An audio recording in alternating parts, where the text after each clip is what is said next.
Fala pessoal, mais uma vez com vocês, trazendo sempre um tema ligado ao metal e as suas inúmeras vertentes. Eu sou José Antunes Júnior e este é o canal Cultura Metal. E se você ainda não se inscreveu no canal, se inscreva no canal, curta, comente, ajude a compartilhar este humilde canal. E hoje aqui nós estamos na presença do nosso amigo André Luiz Ouro Preto. Tamo junto. Mais uma vez aí, dessa vez vai trazer os conhecimentos dele e comentar a biografia de uma excelente banda, nada mais, nada menos que o Grim Reaper. Então, André, manda bala aí, o que você tem a dizer a respeito dessa icônica banda, Grim Reaper? Bom, primeiro quero falar que o Grim Reaper é uma banda muito legal, assim, injustiçada, né, da New Wave of British Heavy Metal, né, que é aquela onda de bandas que começaram a aparecer ali por volta do final da década de 70, né, até meados dos anos 80, né, que revolucionou, que mudou o heavy metal como a gente conhece hoje, né. Foi uma época muito fértil, assim, para bandas na Inglaterra, né. E British Heavy Metal, na verdade, não se estende só à Inglaterra, né? Se estende ao Reino Unido como um todo. Então você tem bandas que apareceram na Escócia, como é o caso do Heavy Patching, bandas que vieram da Irlanda, como é o caso do Sweet Savage, da onde saiu o guitarrista, o Vivian Campbell, da Inglaterra, então ali na Grã-Bretanha, né? O Grim Reaper, né? O Grim Reaper, na verdade, foi uma banda criada. As pessoas hoje em dia pensam que como o Steve Grimmett, vocalista, né? Que aliás é um dos grandes vocalistas dessa fase, né? Dessas bandas aí, junto com outros, como o próprio Bruce Dickinson, né? O Grim Reaper ele não começou com o Steve Grimmett. O Grim Reaper ele começou com o Nick Bolcott, que era o guitarrista, né? A banda começou em 1978. Dessa fase da banda inicial só se manteve ele, né? Porque depois a banda ele mandou todo mundo embora, né? Ele reformou a banda toda, né? A banda foi formada em 78 numa cidade perto. Então o fundador é esse guitarrista. O fundador não é o Steve Grimmett, o fundador é o Nick Bolcott, né? Tá bem claro. A banda ela foi fundada numa cidade chamada Droitwich Spa, que fica perto do País de Gales, ali no centrão da Inglaterra, né? É uma cidade pequenininha, fica a 201 quilômetros aí de Londres, em West Midlands. Que foi até só abrir um parênteses, eu fico impressionado na Europa, nos Estados Unidos, né? Como você de lugares pequenos você consegue ter bandas germinas, assim, tem grandes bandas que saem de lugarzinhos pequenininhos, como é o caso do Def Leppard, que também era da New Wave, que saiu de Sheffield. Sim, que é uma merreca cidade. E eu gostaria, para mim seria muito interessante, muito legal como amante do heavy metal, né, da música pesada, que isso também ocorresse no Brasil. Às vezes você tem cidades pequenas, né, que de repente poderiam ter, hoje em dia com acesso a música, para as pessoas poderem ter acesso a várias referências musicais, né, e no entanto nós estamos aí faltando bandas boas aí e originais, interessantes, na minha opinião, né? Dentro do mercado do heavy metal nacional. Mas tem uma outra assim, mas poderia ter muito mais. Então o que aconteceu? Com essa formação inicial, essa primeira formação que não contava não tinha ainda o Steve Grimmett, nem ninguém. Eles ganharam o Nick Bolcott com essa versão do Grim Reaper. Eles ganharam um concurso chamado Battle of Bands, né? Por volta de 83, né? Com a música The Reaper, né? Que foi gravada, né? numa fita. Ganharam, acredito assim, um contrato com gravadora para poder lançar um LP na época, né? o Steve Grimmett estava fazendo coisas completamente diferentes, né? O Steve Grimmett era de uma outra banda que se chamava Medusa, que tinha 2 demos lançadas, que era uma coisa muito comum naquela época, né? As bandas elas não lançarem... Você tem várias bandas da New Wave que elas não chegaram a lançar um disco completo. Elas tinham LP, 7 polegadas, singles, principalmente 7 polegadas, né? E aí tinha uma banda chamada Medusa que lançou 2 demos assim, meio sem nome. Depois ele foi vocalista do Chateau, né? Que era uma banda de Cheltenham que lançou outros discos depois, mas o primeiro, que se chamava Chained and Desperate, era com o Steve Grimmett nos vocais. É um clássico, eu recomendo esse álbum aí. Muito bom. Uma curiosidade é que o contrato que o Grim Reaper conseguiu era pela mesma gravadora que lançou o Chained and Desperate do Chateau, que era a Ebony Records, que lançou vários discos aí de bandas da New Wave, né? E com isso, dessa forma, em 1984, eles lançaram o seu debut, See You in Hell, tá? Que já teve videoclipe, que inclusive fez bastante sucesso, atingiu o número 73 na Billboard, né? E vendeu mais de 200 mil cópias. Ele fez, então, ele fechou uma formação, então, nova, completamente nova, com membros novos do Grim Reaper, que seria ele, o Nick Bolcott na guitarra, o Steve Grimmett, obviamente, né? O Dave Wanklin, que foi o baixista do Grim Reaper até o Grim Reaper se dissolver, que nós vamos falar mais tarde, e na época o baterista era o Lee Harris, né? Que era gente dali da cena local, né? Logo após, também pela Ebony Records, eles lançaram o Fear No Evil, tá? Que atingiu a posição 111 da parada Billboard. Teve o clipe, que foi, na época eu me lembro, eu era garoto, foi bastante divulgado aqui. Tinha um programa na TV, se eu não me engano, não sei se era Bandeirantes, Clipe TV, que passava muito esse clipe. Esse clipe também passou exaustivamente no Fúria Metal, quando a MTV começou e tinha lá o programa do Gastão Moreira, que era a música Fear No Evil, que era, hoje em dia, até de se rir, porque o clipe ele é engraçado, ele é tosco. Tinha um cara, um vilão com cabeça de lobo, tinha um barco de guerra, mas muito legal. E eu, na época de 10, 12 anos, quando o disco foi lançado, 12 anos, quando o álbum foi lançado, ver esses clipes era muito legal. E o engraçado é que desses 2 discos, o som ele se manteve um pouco... Era aquela gravação, vamos dizer que para os padrões da New Wave of British Heavy Metal, a gravação desses 2 primeiros álbuns era uma gravação boa.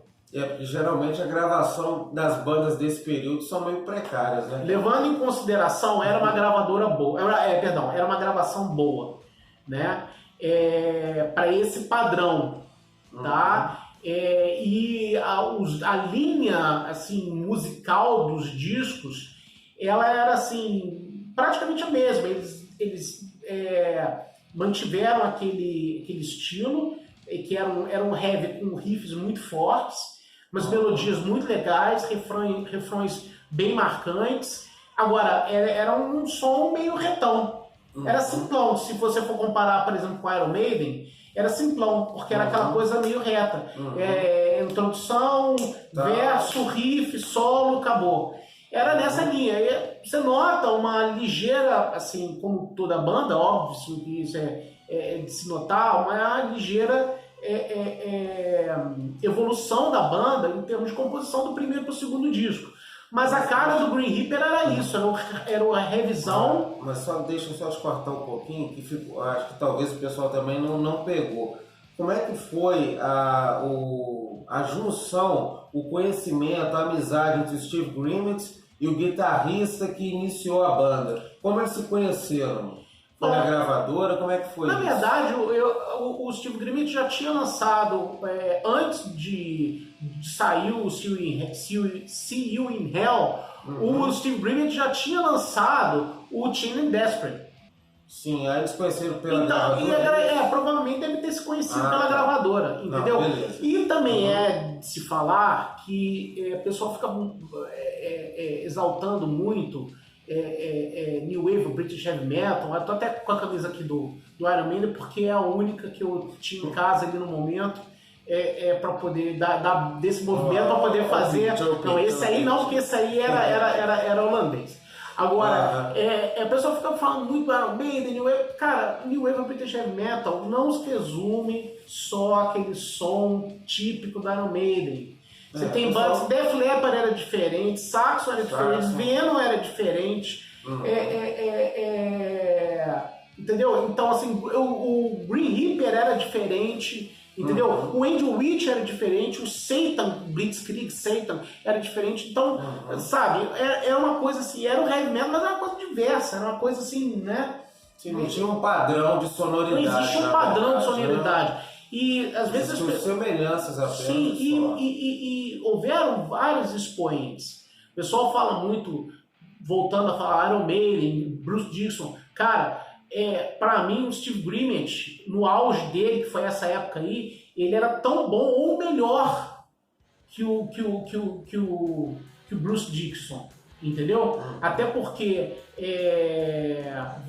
existem registros que nós vamos registros ao vivo da banda que nós vamos abordar mais tarde, que mostra que o cara, ao vivo, o cara é um absurdo. E nós dois tivemos o prazer de assistir ele há poucos anos atrás. E ele não é mais aquela coisa surreal, mas ele é muito bom. Continua muito bem. Muito bom. Bom, aí o que aconteceu? Lançaram em 85 o Fear No Evil, né? Com um outro baterista, não era mais o Lee Harris, era o tal de Mark Simon, né? Vendeu 111 mil cópias de cara, assim, ele atingiu a 111ª posição de cara na Billboard, né? Bom, aí é que começa a confusão na história do Green Reaper, para eles, né? Eles tinham composto um novo álbum, né? E aí que a história também ela fica um pouco confusa, mas vamos tentar destrinchar isso aí. Eles tinham composto um novo álbum que ia se chamar Night of the Vampire, né?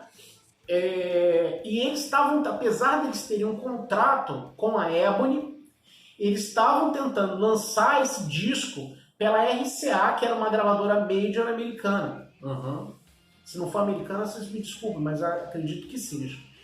E eu acho estranho isso, você tem um contrato com uma gravadora, ou seja, para lançar os discos por essa gravadora e de repente você vai pular fora.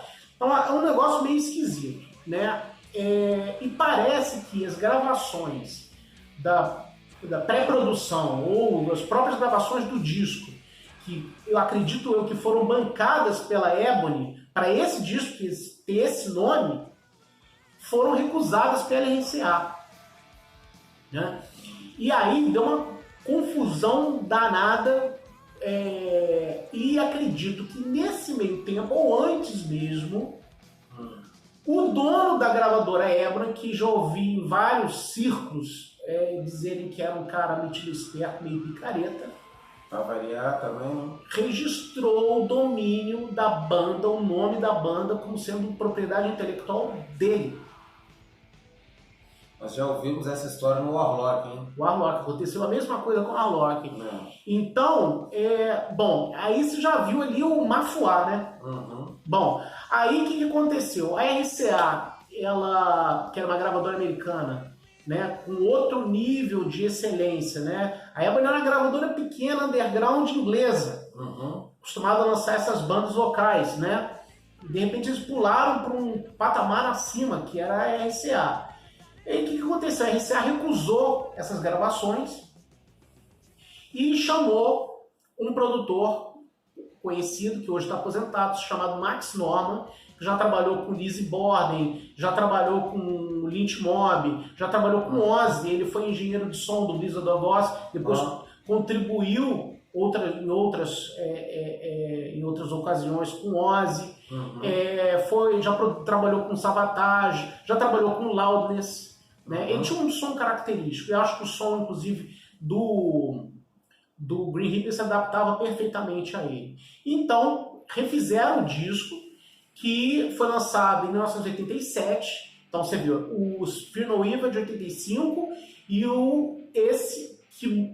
Night of the Vampire, que foi rebatizado e lançado como Rock You to Hell em 1987. Então, houve um hiatozinho aí nessa confusão aí, um períodozinho aí, né? O baterista que gravou esse disco foi Lee Harris, né? E esse disco é o meu disco favorito do Green Reaper. As pessoas dizem que ele é um disco assim mais polido, e de fato ele tem uma produção mais esmerada. Ele é mais limpinho, entendeu? Ele não tem aquela cara underground que os outros têm.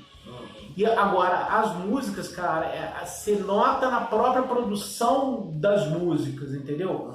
Os riffs são mais elaborados, a estrutura musical é um pouco mais elaborada, tem umas pontes, as melodias ficaram um pouco mais sofisticadas, a banda se manteve mesma, nada de balada, nada disso. Agora, a banda, ela deu uma polida. Exatamente, ela deu uma mais sofisticada. A banda deu uma sofisticada, né? Inclusive, a gente estava falando de shows ao vivo. Nessa época desse disco, a MTV fez um especial de Halloween, Hell on Wheels, que foi gravado, eu não estou lembrado agora a cidade, que você acha aí fácil no YouTube, acho que Minneapolis, se eu não me engano.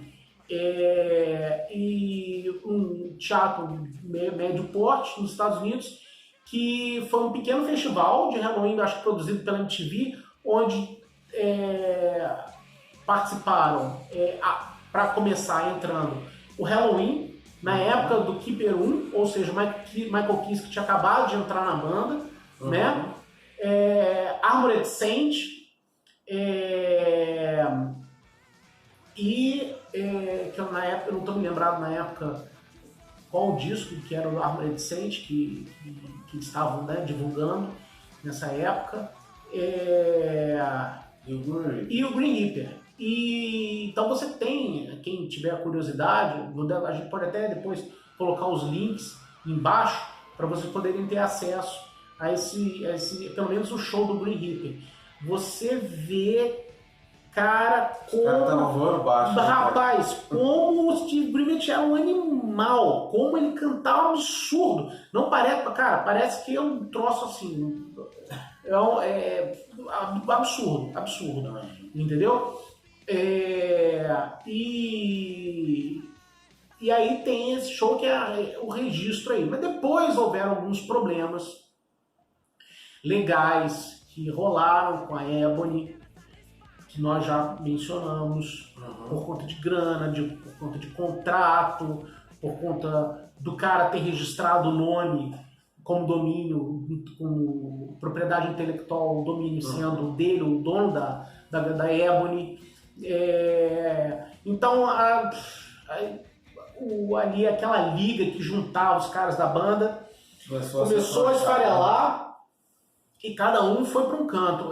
Nessa época, o Nick Bolcott estava fazendo transcrição de música para aquela revista americana Circus, que inclusive eu comprei muitas na época, anos 80. Você tinha revistas, você tinha aqui a Rock Brigade, que estava começando, você tinha a revista Metal, mas essas revistas importadas, cara, quando chegava via na banca, ficava doido.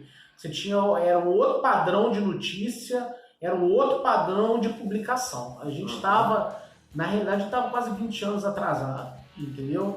E eu lembro de ver na última página dessas revistas lá a transcrição de várias músicas de hard, de metal, feitas de guitarra, parte de guitarra, feitas pelo Nick Boycott, né? Então o pessoal o negócio começou a se desfazer, né? Talvez eles tenham decidido, como os problemas eram muitos, eles decidiram se afastar, né?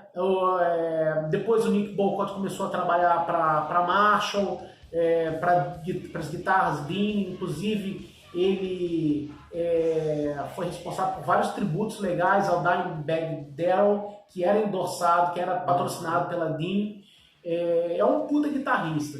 E o Steve Grimmett, por sua vez, foi pro Onslaught, que era uma banda que era punk e virou trash. Porque O Onslaught era punk, depois virou trash com Power From Hell, e depois virou um troço meio melódico. Impressionante, porque quando ele foi pro Onslaught, a banda ficou mais polida e o som muito mais trabalhado, cara. O álbum com o Steve Grimmett, o Onslaught, é muito mais polido, trabalhado, mais técnico, inclusive. Search of Sanity, se eu não me engano, que é um disco muito legal. Muito legal. Né? E depois do Onslaught, ele montou o Lionheart, que era uma banda assim, que era uma mistura na minha opinião, era uma mistura de Whitesnake, daquele Whitesnake mais antigo, com um pouco de New Wave of British Heavy Metal. Né, que tem discos excelentes. Tem um disco lançou 4 álbuns, se eu não me engano, um deles acho que é ao vivo no Japão, o último já em 2003, e banda muito bacana. Depois ele participou dos projetos, tem um projeto chamado Friction, bem legal com ele, tem o Grimstein, que é outro projeto bem legal com ele, tem a carreira solo, acho que ele lançou acho que 1 ou 2 álbuns solos com membros que viriam a ser do Steve Grimmett's Green Reaper, que é a banda que hoje ele está, que não assim, para mim, honestamente, não é o Green Reaper, porque não tem o fundador que é o Nick. Sim, né? E se você escutar com bastante cuidado e afim os álbuns, os 3 álbuns do Green Reaper original, né? Seal in Hell, Fear No Evil e Rocket to Hell, você vai ver que a pegada, a guitarra, os riffs, não é a mesma coisa. E pra mim, o Nick Boycott é um puta de um guitarrista. Pena que hoje ele assim, não lança nada. Acho que até eles chegaram até a fazer alguns festivais com participações, né, do Nick Boycott junto com o Steve Grimmett. Não que essa banda atual, esse Green Reaper que está aí, ele seja ruim, mas não é a mesma coisa. Não é a mesma coisa, entendeu? Tá certo que a voz todo mundo envelhece, né? A voz aí do Steve Grimmett não é mais aquela coisa que aparece nesse vídeo, nesse show que eu falei. Não é mais, nós vimos ele ao vivo, né? Mas é excelente, né? Inclusive, isso não é lenda. Lenda é aquela história de que o André Matos ia entrar no Iron Maiden. Tá?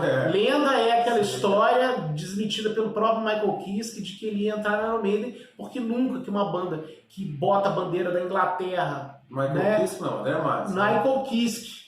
Nunca uma banda que coloca a bandeira da Inglaterra em tudo que faz, com o histórico que tem, ia botar um alemão para cantar. Então são 2 mentiras, a do André Matos e do Michael Kiske. 2 mentiras, né? Agora, tem 2 caras que são britânicos e que quase entraram, de fato, no Iron Maiden e que não sabiam disso. O Doug White? O Doug White, um deles, e que acho que se ele tivesse entrado no Iron Maiden, a história teria sido outra, hein? Pois é. Tá? Mas ele não tinha aquela voz com aquele médio potente do Bruce Dickinson, mas é um grande vocalista. E o outro é o Steve Grimmett. O Steve Grimmett era uma opção ali que estava, não vou falar que estava em segundo, terceiro, quarto, quinto lugar, mas era uma opção ali também, era um as da manga que eles tinham. Né? E deixa eu te falar, e a questão da saúde do Steve Grimmett? Bom, o Steve Grimmett, como todos nós que somos fãs da banda podemos observar, ele nunca foi um cara muito dedicado a saúde, exercícios, né? Ele sempre foi meio rechonchudo, vamos colocar dessa forma assim mais respeitosa, né? E, infelizmente, atualmente, há pouco, 2 anos atrás, se não me engano, tivemos essa lamentável notícia de que, por conta de diabetes mal administrada, né, ele foi obrigado a amputar parte da sua perna, se eu não me engano, do tornozelo para baixo, eu não sei. E hoje... E teve uma situação difícil porque ele ficou agarrado no hospital porque ele não tinha nem o recurso para pagar o tratamento. Os fãs fizeram... Eu acho que, inclusive, quando ele teve problema, ele não estava nem na Inglaterra. Não, ele estava em turnê, cara. Ele estava em turnê. Se eu não estou enganado, ele estava no Panamá, foi enterrado no Panamá.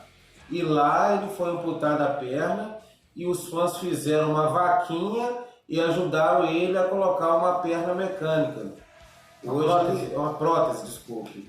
Né? A gente ainda pegou o show dele e ainda estava com as 2 pernas, mas agora está com a mas está tocando a banda para frente, tanto que agora essa banda dele, que eu não chamo de Green Reaper, é o Green Reaper dele, essa é a minha opinião. Acabou de lançar um álbum agora, que eu ainda não escutei. Eu ainda não escutei. Mas saiu versão nacional esse último álbum. Escutei uma música ou outra e honestamente não achei grandes coisas. Não tem porquê. O cara é um grande vocalista, a banda é uma banda importante para o movimento de metal britânico, mas não vou ficar puxando o saco do cara se o troço não é bom.